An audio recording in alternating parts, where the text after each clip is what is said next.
Hassan Chtiwi is a wheat farmer in the region of Manouba in Tunisia. The 66-year-old agricultural worker teaches ancestral and modern farming techniques to a new generation of farmers. Hassan believes that due to many challenges, it has become difficult to convince young people to choose farming over city life.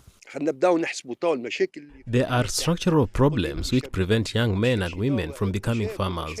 If they want to work in this sector anywhere in the country, there are no farm roads to access the land or to distribute agricultural produce. Water and electricity are not available. Why would a young person opt for such a hard life? A recent study has shown that access to land is a fundamental barrier to youth engagement in agriculture. Iman Misawi is a food engineer who's working in the agricultural sector. The young woman says there is room to expand youth interest in farming by securing land rights in the North African region. As engineers, we're facing a real unemployment problem. Many youths who turn to agriculture view it as a refuge, a necessity rather than a passion and a long-term job. The state must secure youth land rights to encourage us to farm. This could help control rural-urban migration and improve agricultural productivity in rural areas. Experts explain that young farmers in North Africa face significant obstacles to getting the right amount of funding needed to start and sustain an agricultural business. The most important challenge facing youth engagement in agricultural development is funding. Funding is almost non-existent.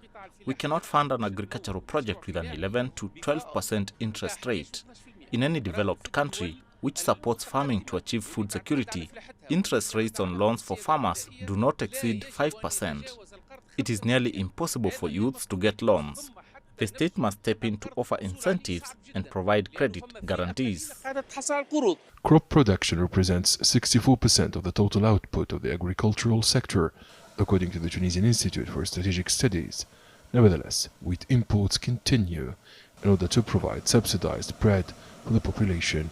In 2023, Tunisia imported $628 million of wheat, becoming the 28th largest importer of wheat out of 195 globally.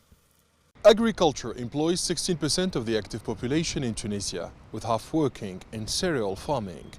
The agricultural sector remains economically and socially important for its contribution to food security and youth employment in North Africa. Aden Shawishi, CGTN, Tunis.